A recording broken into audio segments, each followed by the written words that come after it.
Ladies and gentlemen, drivers, gig workers, and everyone in between, welcome to This Week in Rideshare podcast. I am your host, Jared Hoffa. It is Friday, October 4th, and this week, injured passengers left legally stranded. The Tesla event we're all waiting for, and Uber drivers create their own robo-taxis. Legal Rideshare breaks it down.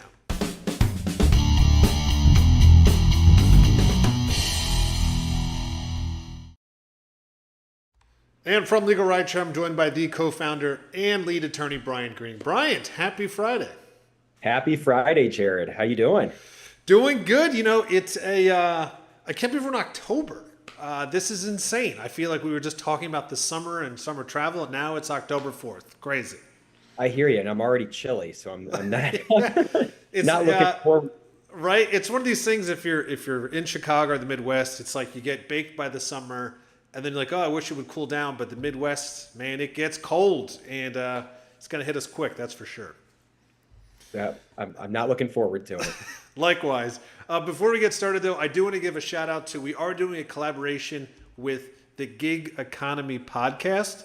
These guys are awesome. They call themselves an infotainment podcast. They do shows every week at about 8 p.m. Eastern.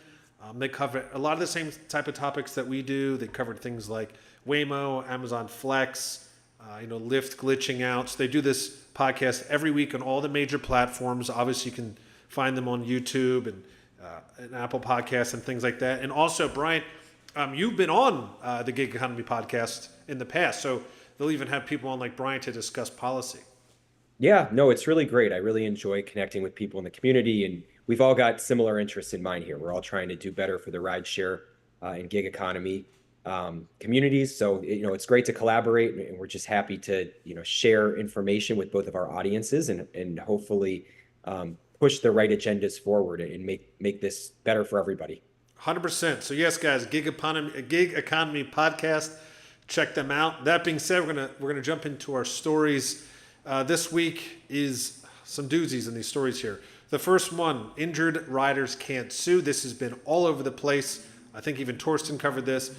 Uber passengers who were seriously injured are not able to sue Uber. This is the story I got here from CNN, and they reported, quote, a married New Jersey couple that was in a severe accident during an Uber ride can't sue the company because they and their daughter agreed to arbitration when they accepted the terms of service for a separate Uber Eats order, the court has ruled.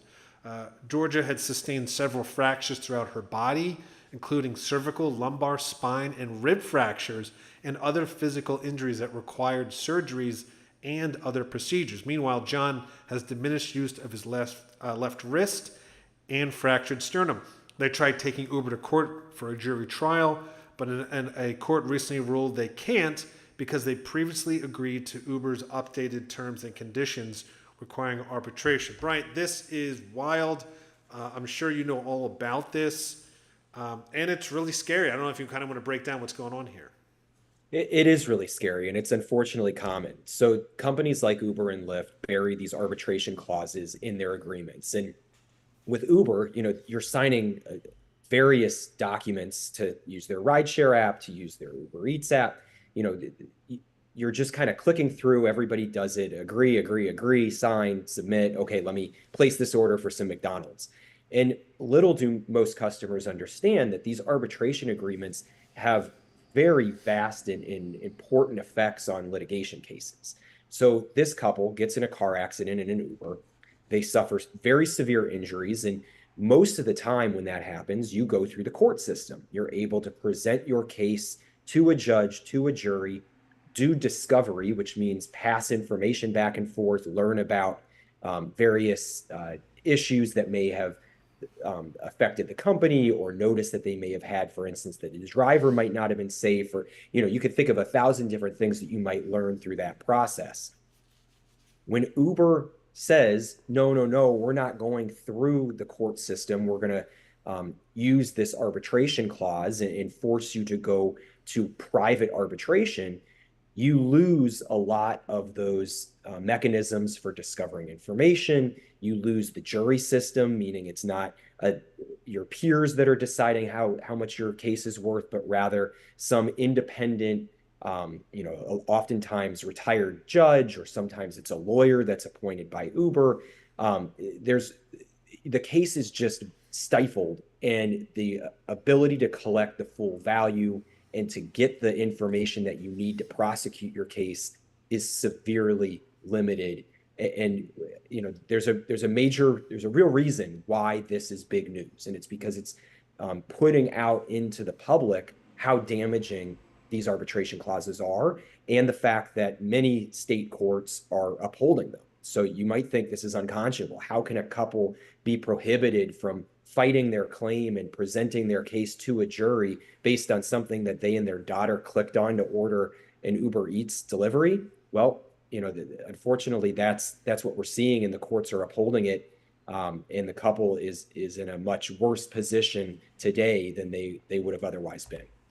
Yeah, and the story also goes into talk about that originally this did not hold up, but then Uber took it into a higher court and it did.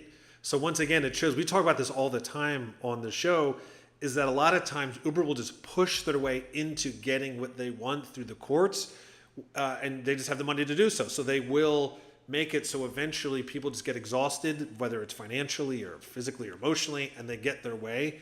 Here's an example, like you said, this is really, I think what's maybe the good side to this, which is not many, but it's at least opening people's eyes to, look, this could happen to you, and you really need to pay attention to that. I don't know if you have any recommendations for what people should do to avoid this in the future. Do you have any thoughts on that? To be honest, there's not much that you can do, because the ability to use these apps is predicated on agreeing to their terms of service. So if you want to use Uber, you don't have much of a choice but to accept the terms that they're putting in front of you. And this just highlights the fact that there needs to be broader policy changes that restrict the use of arbitration clauses. There's a reason why these big companies want to arbitrate claims rather than have their cases go through the court system.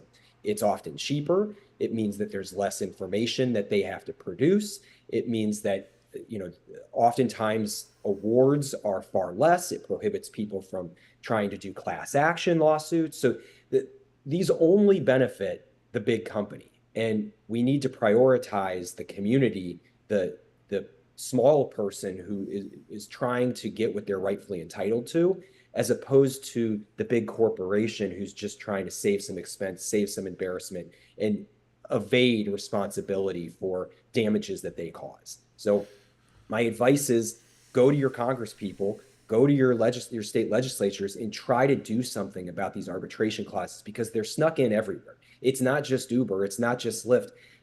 They're in your refrigerator manual. Like every Right. single company is trying to get out of the court system and trying to evade responsibility. So there's a big picture issue going on, and we need to hit it head on. Yeah, no, it's well said, and yeah, honestly, it's really kind of where it always ends up. I think you just have to go back to courts. You got to fight it, and we'll see if there's any developments on this story. If there are, we'll certainly talk about them.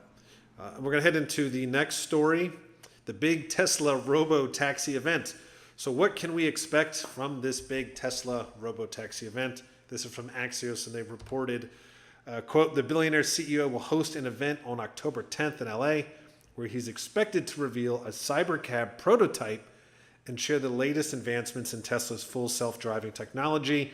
The show at Warner Brothers Studios will no doubt be another Musk special, with lots of hype describing it as a product everyone said was impossible. However, there are a multitude of unanswered questions about whether the technology is ready and how a Tesla robotaxi business would work. Musk has said in the past Tesla would be ready to launch its robotaxi service next year, but he's also famous for saying, I'd be shocked if such and such didn't happen next year, only to move the goalpost again and again. So we had talked about this in the past, Brian. It is going to be happening next week. Do you have any thoughts on this? I'm just curious your opinion off the top here. Yeah, we talk about robotaxis quite a bit, and it's been our position that they're not ready. I think the next article that we look at is going to establish part of the fact that they're not ready. But Musk is moving forward. The other companies are moving forward, and I'm scared for the fact that the technology is being thrust onto our city streets. It's being pushed into our communities. We see accidents already. We see injuries already. we don't have policy in place to make sure that it's safe, to make sure that when things go wrong, people are held appropriately accountable. So, I just see this as another instance of big tech pushing their agenda forward, not really worried about the repercussions, and really not asking for permission, and probably not even asking for forgiveness. They're Right. just moving forward, and that's been Musk's way of doing business for as long as I can remember. It was the early days of Uber. That's how they got into cities. So it's more of the same, and it seems like there's going to be people who pay the price with injuries, deaths, property damage because of how they're going about their business. Yeah, and I was always curious about this, how Tesla's, handling this different than Waymo, and it is really interesting, and I'm curious truly what they're going to say this or next week, because like for instance, it says like Tesla, it uses neural networks to learn from video data how to drive, where Waymo is using machine learning and pattern recognition. So Tesla's doing it a totally different way, and they're just using other Teslas to say, hey, we have this figured out. I honestly couldn't tell you if that's better or not. I feel like maybe a combination of the two is the way to go. But yeah, we'll see. It's definitely not ready for prime time, but it's already here, as we know. And honestly, it just kind of really puts us into the next story, which is literally an insane story. And we talked about this yesterday, and I have no other words other than insane. Basically, Uber drivers are making their own do-it-yourself robotaxis, and this was from Reuters yesterday. And they added, quote, a self-driving Tesla carrying a passenger for Uber opens a new tab in the sense of that it rammed into an SUV at an intersection in Las Vegas in April, an accident that sparked new concerns that a growing stable of stealth-styled robotaxis is exploiting a regulatory gray area in U.S. cities, literally putting lives at risk. Do-it-yourself versions, however, have already been proliferating, according to 11 ride-hailing drivers who use Tesla's full self-driving software. Many say, hey, look, the software only costs $99 a month. It has its limitations, but they use it because it helps reduce drivers' stress. Now, this is insane because from what I understand, Brian, this isn't just that the Tesla was on full self-driving and the driver was there. There was no driver. He literally registered the car to pick the person up and was not in the car, from what I understand. Yeah, It's crazy. it's nuts, and it's really scary. And this is not unexpected that as this technology is pushed out into the market, that people are going to find ways to use it for their own benefits. This, it's a classic example of work smarter, not harder. This driver is trying to find shortcuts and find ways to make money while sitting at home or having a cup of coffee or whatever the hell he's doing. And people are getting hurt as a result. So what do we need to do here? It's not a shock to me that this driver did this. It's crazy, like you said, but it's not shocking that this is something that he did. How do we regulate this? How do we make sure that this doesn't happen? There are ways now that we know that this is happening that Uber can step in and say, okay, we need verification that you are in the seat. We need to verify every little bit that there is a driver in the seat. There are ways in which Tesla can require that their self-driving vehicles have a driver in the seat, whether that's some sort of facial recognition or looking at, is there enough weight in the driver's seat that it's a person, or you can think of ways that could be done. But we have to step in at this point and ensure that drivers are not taking advantage of this technology in a way that's unsafe. As we talked about in the previous story, this is proof that the technology is not ready. If the technology was, this accident wouldn't have happened. So we have to be looking at it in terms of prevention, making sure that drivers are acting safely. We have to look at it in terms of prevention, making sure that the technology is not being used in an unsafe way, and also be proactive to ensure that the technology doesn't allow something like this to occur. We can't put the technology on the road until it's ready, as we've said time and time again. Yeah, and what's crazy about this, they're saying, okay, they've already Reuters already talked to 11 drivers who are saying we're already doing this. so how many really are doing this? It's not just 11 drivers. Someone has figured out, look, I'll just set this to do pick up and drop off, and it's just going to drive itself. And like you said, it's not ready. I mean, literally, the story before this is how Tesla's saying we're about to be ready. It's not even there yet, and they're just saying, well, we're doing it ourselves. It's only $99 a month. And so it's totally worth it because now I can sit at home and just let my car drive around the city. Just crazy. I mean, obviously, this is where things are going to go. People are pushing it way too soon. It's one thing when I said this before. It's one thing when a computer crashes. It's a different thing when a car crashes with a computer in it. So I don't know where this is going to go. I guess we'll see next week if there is some bigger solution. I do think we're going to have a lot more regulation, just like with the rideshare. We'll see. I don't know. It's just a lot to digest in this week in stories for sure. Yeah, and just one more thing that I think is important to bring up on this story is we don't know how the insurance is playing out here. So Uber provides coverage for its drivers when they're operating the vehicle. And if there's a crash that's caused and the passenger's hurt or the driver's hurt. If the driver's not in the vehicle, is Uber providing coverage for that car? I don't know. If the self-driving technology fails, is there insurance through Tesla to protect the people who are injured as a result? That's unclear. So this accident is just highlighting, what can go wrong, and then it raises questions as to who's going to be financially responsible for the damages that are caused. So all this stuff needs to be figured out before the cars are put on the road.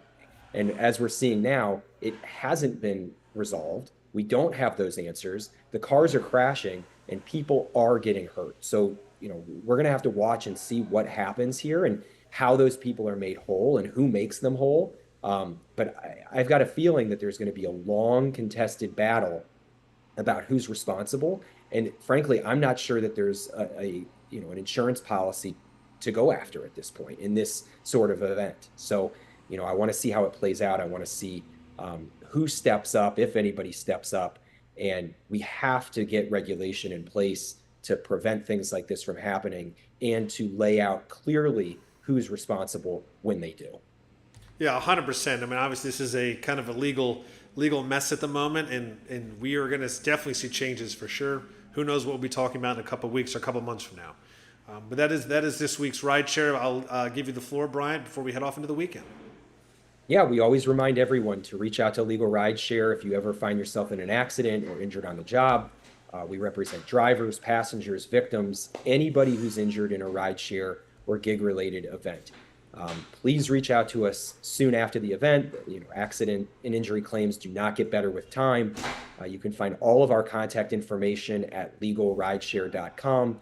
We are always available for free consultations. It costs nothing to talk to us, costs nothing to get our opinions on the case, and we are always standing by, ready to go. Awesome. Thank you, Brian. And as I like to say, that is the end of This Week in Rideshare. See you next week.